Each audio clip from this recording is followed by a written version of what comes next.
বিসমিল্লাহির রহমানির রহিম। আসসালামু আলাইকুম। সবাই কেমন আছেন?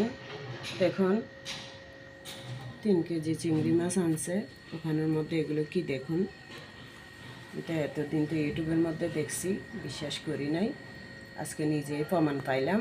দেখুন চিংড়ি মাছের মধ্যে এগুলো কি, এগুলো নাকি বিষাক্ত কি জেলি জাতীয় জিনিস। কিন্তু আজকেই দেখলাম, কখনো এতদিন পর্যন্ত আমি কোনো দিনও দেখি নাই, ফার্স্ট দেখলাম। তো এই জন্য চিংড়ি মাছগুলো ছুলে ফেলতে হচ্ছে যদি ভিতরে থাকে।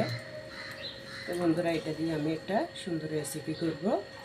আপনারা যদি আমার ভিডিওগুলো ভালো লাগে তাহলে আমার সাথেই থাকেন। দেখুন এখানে সবগুলো ভালো করে আমি ভিতরে পর্যন্ত দেখব, যদি ভিতরে থাকে। তো বন্ধুরা, যদি কখনো আপনাদের এরকম চিংড়ি আনে খুবই ভালোভাবে দেখে নেবেন। আমি যতটুকু জানি এটা খুবই খারাপ, পেটে গেলে খুবই ক্ষতি হয় শরীরের। তো এইভাবে দেখুন আমি সবগুলো ছুলে নেব। এই যে দেখুন, এই যে দেখুন, দেখছেন মানুষ আর কীভাবে ব্যবসা করবে। দেখুন এত টাকার চিংড়ি মাছ আনছে, তবে দেখুন।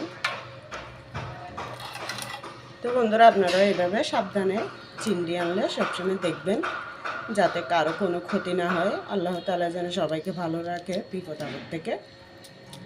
সয়াবিন তেল দিয়ে দিচ্ছি হাঁড়ির মধ্যে, এরপরে রসুন কুচি দিয়ে দিচ্ছি, এরপরে স্বাদ অনুযায়ী পেঁয়াজ কুচি দিয়ে দিচ্ছি।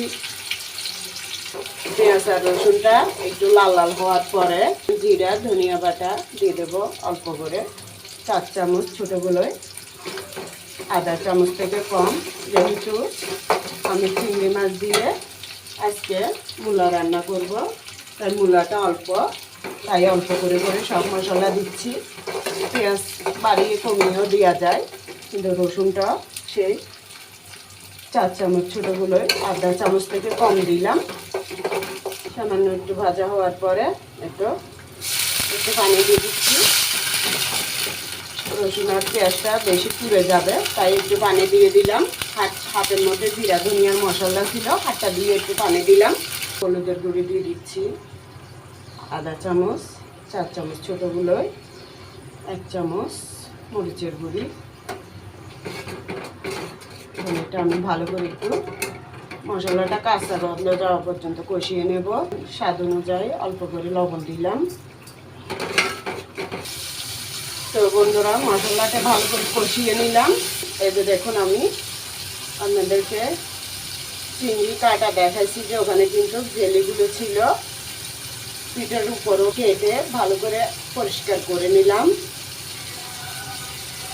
এখন এগুলো এখানে দিয়ে দেব, দিয়ে আবারও মশলা আর চিংড়ি মাছগুলো ভালো করে কষিয়ে নেব। চিংড়ি মাছটা দেওয়ার পর আমি 1 মিনিট পর্যন্ত ভালো করে এভাবে মশলার সাথে কষিয়ে নিছি।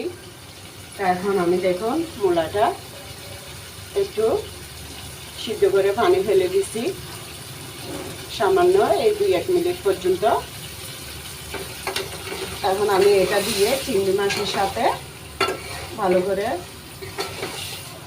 কষিয়ে নেব। তো সিদ্ধ করে পানি ফেললে হয় কি, কখনো যদি মূলার গন্ধ থাকে, একটা বাজে স্মেল থাকে, ওটা চলে যায়। তো বন্ধুরা, আপনাদের যদি ভালো লাগে এটা সিদ্ধ করে পানিয়ে ফেলে দিতে পারেন। আবার যাদের সিদ্ধ করা ছাড়া মূলা পছন্দ হয় তারা সিদ্ধ না করলেও পারবেন। দেখুন কত বড় চিংড়ি, রান্না করাতে কত ছোট হয়ে গেছে। তো এইভাবে চিংড়ি আর মূলা ভালো করে কষিয়ে নিলাম।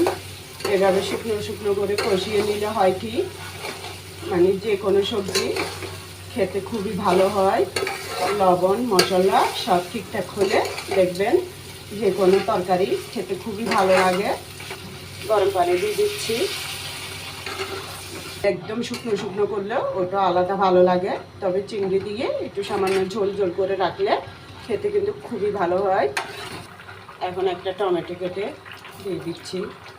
এরপর 5টা কাঁচামরিচ মুখ দিকে খালি করে দিয়ে দিলাম। এখন একটু নেড়ে দিই। এটা সিদ্ধ হয়ে আসছে। তো বন্ধুরা, আমার এই রান্নাটা আমি সম্পূর্ণ ঢাকা ছাড়া রান্না করলাম। ঢাকা ছাড়া রান্না করলে হয় কি, মূলার যে স্মেলটা থাকে ওটা লাগে না। চট্টগ্রামে বেশিরভাগ চিংড়ি মাছ দিয়ে সব ধরনের সবজি এভাবে খাওয়া হয়। মাছের মাথা এগুলো দিয়ে খুবই কম খাওয়া পরে। মূলাটা নামানোর 1 মিনিট আগে একটু ধনিয়া পাতা দিয়ে দিচ্ছি। তো বন্ধুরা, আপনারা যদি ভালো লাগে এইভাবে বেশিও রান্না করতে পারেন, কমই রান্না করতে পারেন। অনেকে মূলা খেতে চান না, কিন্তু মূলার এভাবে রান্না করলে চিংড়ি মাছ দিয়ে খুবই ভালো লাগে। আমি লবণটা দেখছি, এটা কিন্তু খুবই অসাধারণ লাগতেছে। দেখুন, তেমন ঝোল না, এইভাবে একটু ঝোল রাখলে এটা খেতে খুবই ভালো হয়।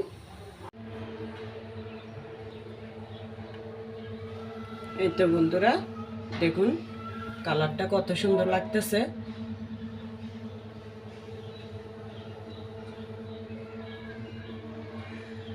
দেখতে যেমন সুন্দর, খেতে কিন্তু তেমনই সুন্দর হয়, খুবই মজার হয়। তো আমি আপনাদেরকে কাছের থেকে একটা সুন্দর ভিডিও করে দেখাই দিলাম।